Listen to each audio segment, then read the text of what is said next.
The St. Clair Bridge part where the site of the assassination happened. We will have a prayer at that location. Okay, that's what is on the schedule for today. So we try to keep everyone in our thoughts because of the heat that we have today. So we'll just start up. Guys, got all that? Let me know what you need. You need my name and Your name? Okay. Bill. Okay, it's Reverend R-E-V period, Mark M-A-R-K, J period, Powell P-O-W-E-L-L.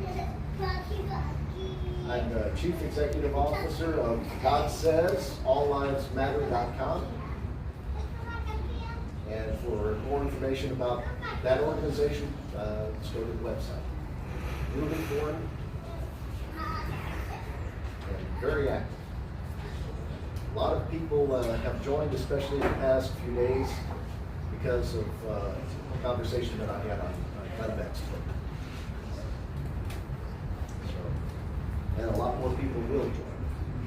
Not only people around the country have called in and have sent in messages of good wishes for this day. A lot of prayers going up for the family.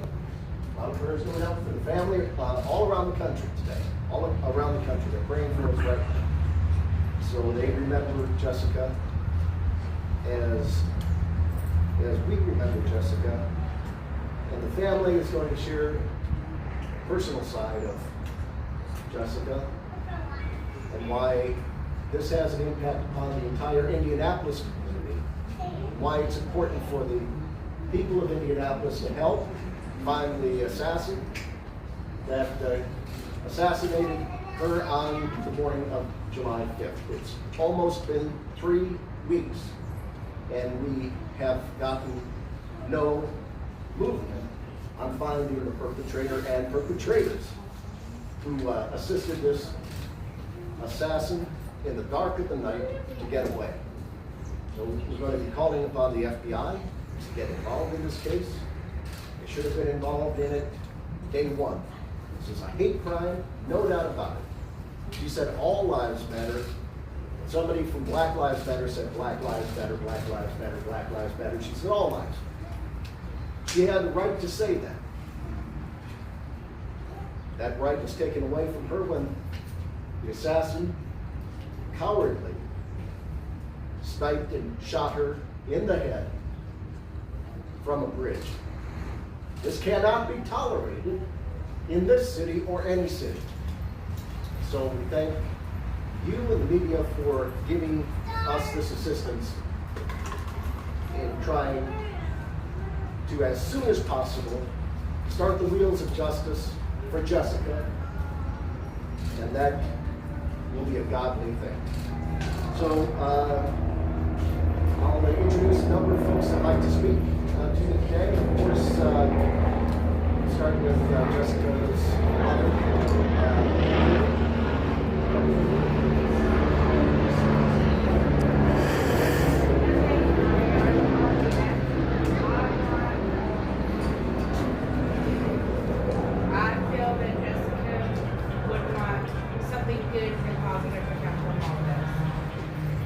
She was a mom, she was a daughter, she was an aunt, she had family, just like everybody else does.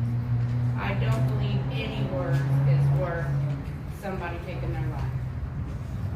And I just hope somebody would come forward and say, hey, I know who did this, report it. And I think my story is pretty simple. I had a wonderful experience with my daughter on 4th of July. I went to sleep, I woke up and she was no longer with us. I don't think that's fair. And we need to catch the people who did this.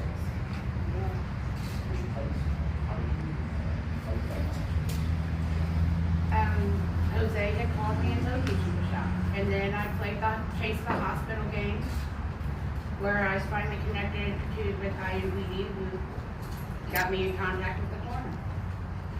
And then I had to identify her body. there's no feeling like it. No mother should ever have to go through that.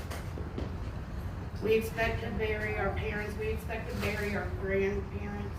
We don't expect to bury our children and the loss of any child. I grieve for any mother, all mothers, because this should not happen. How have we been holding up for the past 3 weeks now? What's this experience been like, waiting for justice, and seeing the support that your daughter's still on? We have some amazing support, but I feel lost. I'm still waiting for her to come and run in through the door. Well, Mom, let me ask you, what do you think about the overall violence in the city? Did you know much about the violence prior to your daughter being killed, or is it something that you're starting to notice there is a problem in the city of Indianapolis? There was a problem before. I mean, the weekend we had all the riots, we weren't even here. We were in Kentucky visiting family. And I was grateful that none of my kids were involved in any of that. My kids stayed home, the ones that wasn't me, Jessica, my mother, Jose, Grayson. We went to go visit family. We knew there was violence, but Jessica was carefree. She was a loving spirit. She would help more than she demolished. I mean, we all have our demons.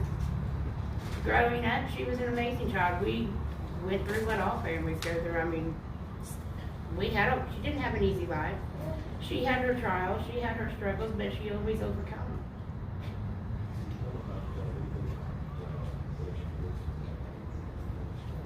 Oh yeah, I mean, the minute she walked in the door, she always went to visit Grandma first and checked on her health. Made sure I was okay. She would force me to go to the emergency room even when I didn't want to. I mean, she would be, I miss her yelling at me. Half the time you think she was a parent, I was a child. That's just how she was. I'm sure you've thought a lot about what you would tell her right now. If you could say one last thing to her, what would you say? Don't go. We need you here. I miss you more than anything in the world right now. Grayson needs her. It's not fair to him that he's only 3. He's not going to remember her. He's going to remember what we tell her, what we tell him about her. But he's not going to remember that touch. How is that fair to him? My heart aches for him. I think as much as my heart's breaking for me, it's breaking more for him. And I'm going to be his 100 support. I'm not going anywhere anytime soon. We are fighters, we are survivors. And we have the good Lord to watch out for us.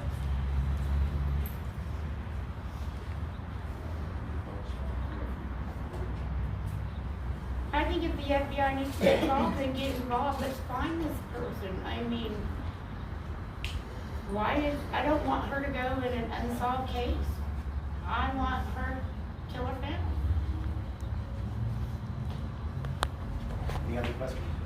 I mean, do you have any comments or maybe criticisms of the Indianapolis police as far as their involvement in their investigation into this? No, I feel they're doing everything they can, and I have my faith in the detective that's working. It's about getting more resources. It's about getting more resources to the case. Right. The FBI has several things that they can do.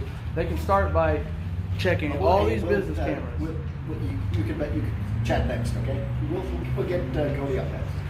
Well, they kind of described it as like this was a dispute between people and it turned violent. Do you also view it as a hate crime? I do, because you know what? I don't care what anybody says to anyone. That does not give anybody a right to take a life. I don't care what the color of your skin is. I don't care what you say.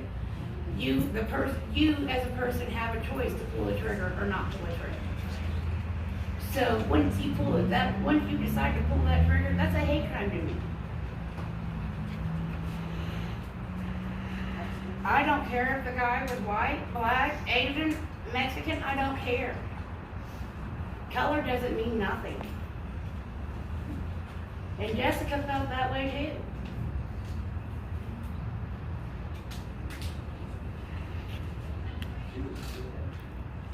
Right, she helped more people than she harmed.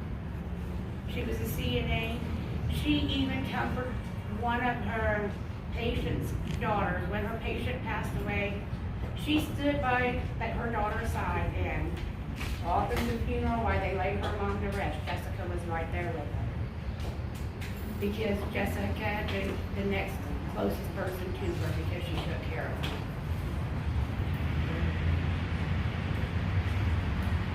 Anything else? Just what your name, miss?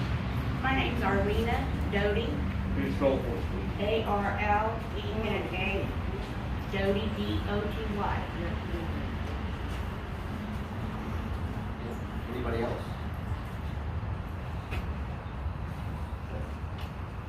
Thank you.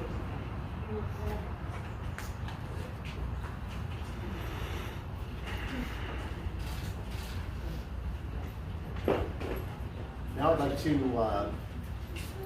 introduce you to someone that's been working hard behind the scenes.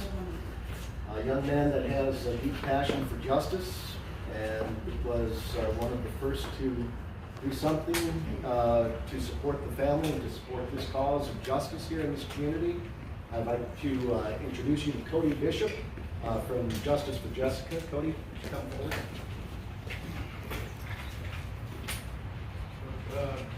I'm just a Hoosier. I've seen the story when it broke, and I honestly felt like the national media pretty much swept this under the rug and didn't want to give this any attention. And I just, got up one morning and decided, since I'm in between jobs, what can I do to, raise awareness for this family? And first of all, I just made a Facebook page, Justice for Jessica Whitaker, and just really tried to get the word out there. Started posting her perpetrators' pictures, stuff along those lines, and organized this event today to raise awareness, just to really catch her kids. People say Jessica shouldn't have been out at the canal at 3:30 a.m., but you should be able to go out to the canal, a beautiful spot that she enjoyed whenever she wanted to. You should be able to go there and then say that she shouldn't have been there, but these other people, they had a kid with them. They brought a kid to a killing. That kid needs to be taken for his protection, and all these people that are involved in her murder need to be rounded up, and they do need to be pursued by the FBI. The FBI needs to start coming here, checking all these cameras for a black vehicle that they got into after they just got done shooting her in the head.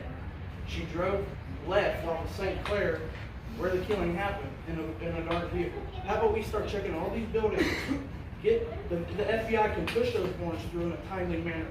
I'm not saying that the IMP doesn't have resources and they're not doing anything, but the FBI has more that they can do. Start checking these buildings for a black car around 3:30 a.m. and you will find the people that did this. That's all I got to say. So just get justice for Jessica. What's your name, sir? Cody Bishop. Can you spell it for us? CODY BISHOP. Thank you.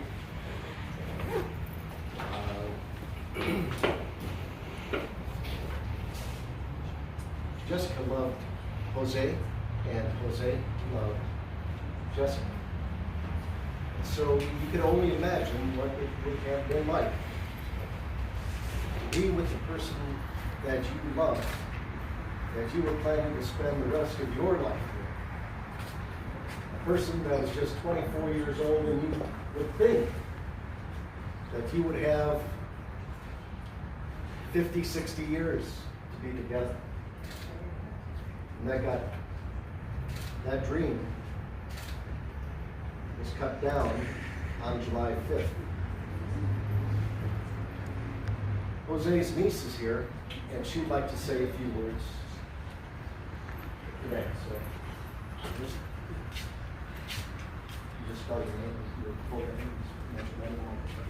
Okay, my name is Kalia, K-A-L-E-I-A-A-H-E-A-N. Jessica was the sweetest person, anything that you needed, she was right by your side no matter what. She didn't care what color skin color you had. She stand with you. She helped you whenever you needed. If you didn't have it, she had it, and she would have gave it to you. If you had a problem, she would have stand by your side and helped you with that problem. Everything was about Grayson.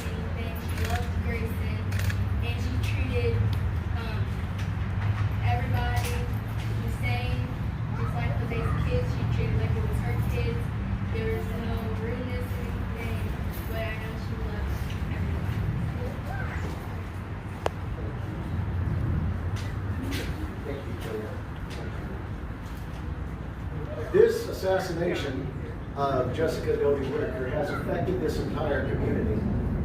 The faith community, pastors, are concerned about what's going to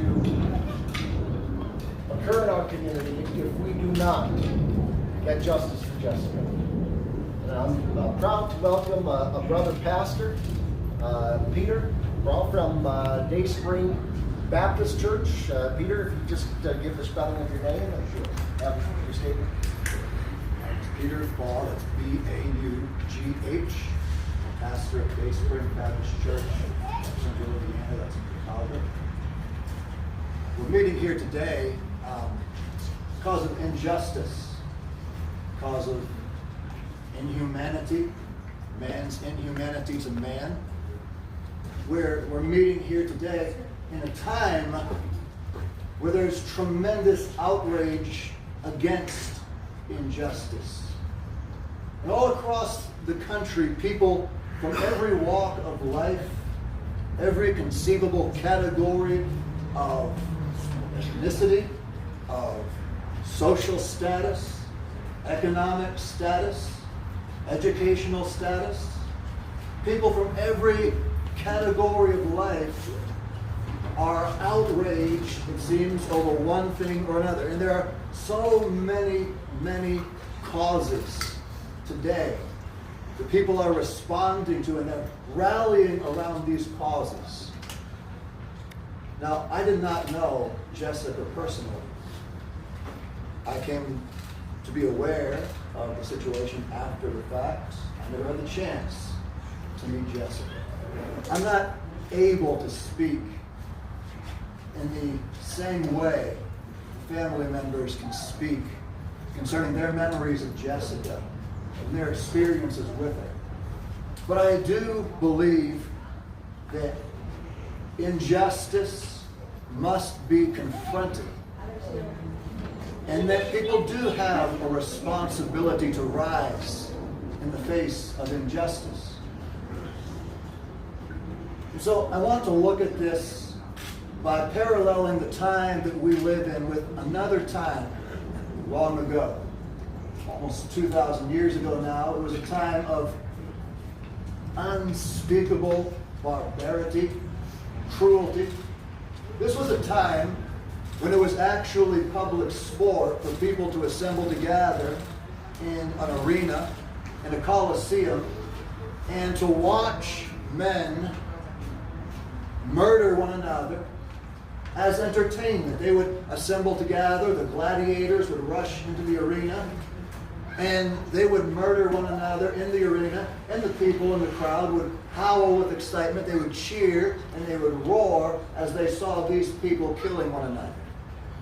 Now, speaking of the era of the Roman Empire, it was a time of cruelty, of barbarism, and it was a time of unspeakable injustice.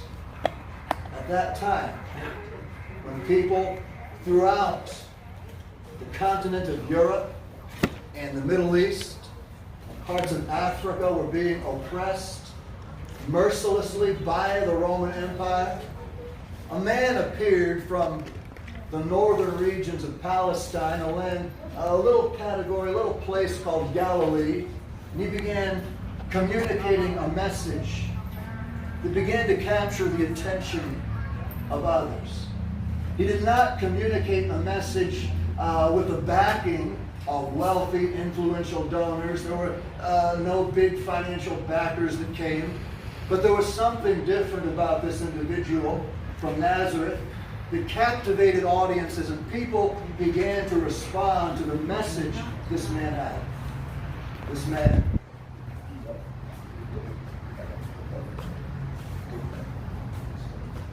This man began to speak against the injustice. He said to the people, he said, we have got to respond. There has to be something done.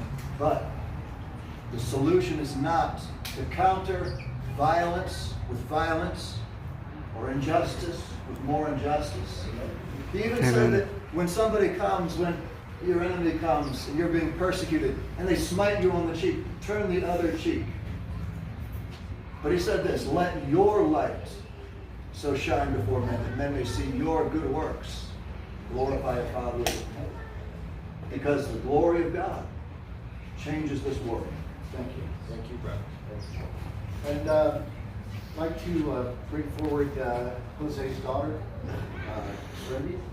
Come forward. Could you spell that out? Sirpnity. That's not the sweetest person I do. She helped me through a lot. She was there when I needed someone to talk to. She loved everyone. She didn't have a cold spot in her heart. She loved Grayson so much. Jessica is Grayson's favorite person. Now, whoever did this to her, you guys took Grayson's mom away. Grayson now doesn't have a mother. Grayson is going to grow up without his mom. So whoever did this, please come forward. We're asking you guys with everything, please come forward. Thank you. Last name Ramirez? Last name Ramirez? Last name Ramirez.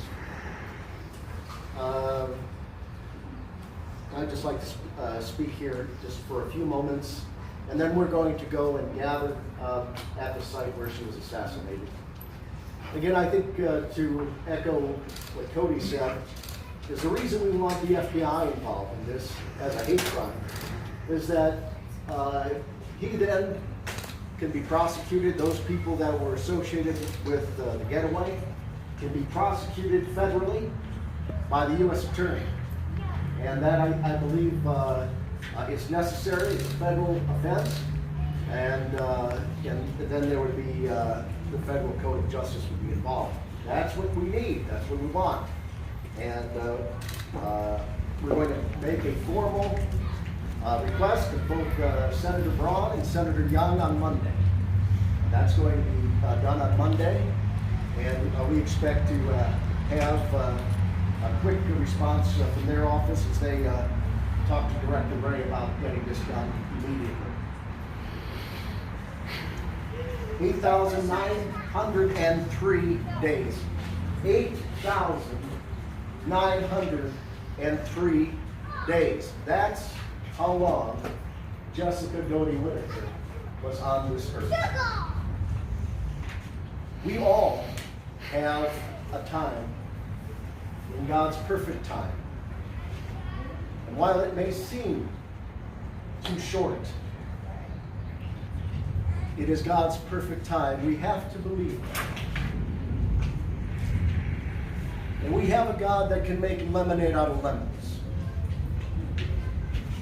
So to make sure that her death has not been in vain, in a land, and not only here in the United States, but throughout the world, that's being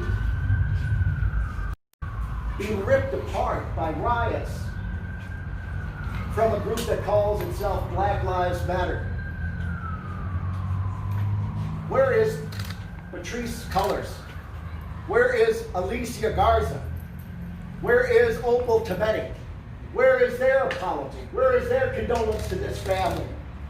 These are the founders and the current leaders of Black Lives Matter. Why have they not spoken up of the violence that is going on not only here in the United States, but throughout the world? Because they're Marxists. Why aren't they saying, don't be violent? Don't divide people. Don't shoot people. Don't burn down federal buildings. Don't bring down statues. We all want peace in this country. We are not a racist nation. We have elected the first black president in 2008. Did you forget about that? Twice. And not only did we elect him once, we re-elected him. And there is no way 13% of the population, which are African American, could have done that without white people. White people voted for Barack Obama. They kept him in office, and he was our leader. Our leader. because he was the American president. So don't let anyone tell you that this nation is racist. Because all you have to do is look into the history books, and you'll see the 44th president of the United States was African American. A racist country would never have done that. Never.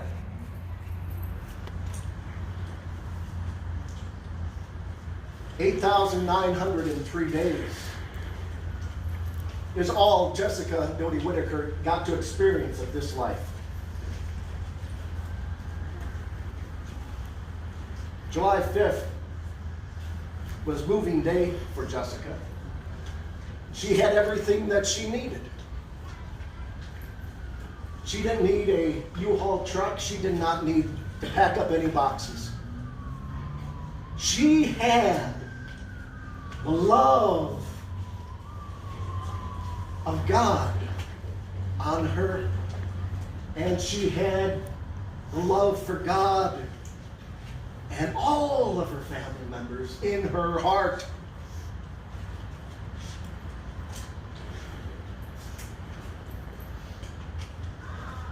She moved from Eastern time to eternal time in the blink of an eye. And you and I will do that in due time as well. Question is, how do we live our days and the future, and what this nation will be, and what this world will be? And I say to you this day, in this park, in Indianapolis, Indiana, that all of us will give our lives to make sure that this world is a better place. Amen. Because God says all lives matter. All lives are precious. All lives. And it's time for this craziness to stop. It's time for this rioting to stop.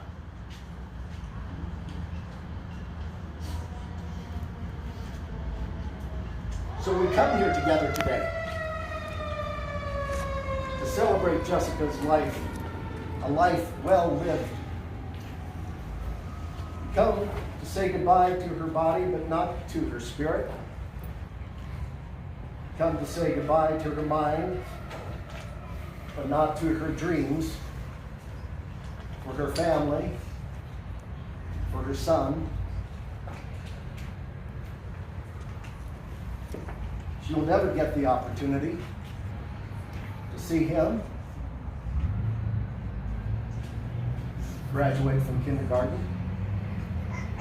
to see him graduate from high school, to see him graduate from college, to meet his fiancée, and to be in the first pew when he gets married. That was robbed from her and her family on the night, the morning of July 5th. We have to realize this as a society, that life matters. Life matters. Black lives matter. White lives matter. Brown lives matter. Red lives matter. Yellow lives matter. We all matter. And until we understand that, we will continue to suffer. And we do not have to do it.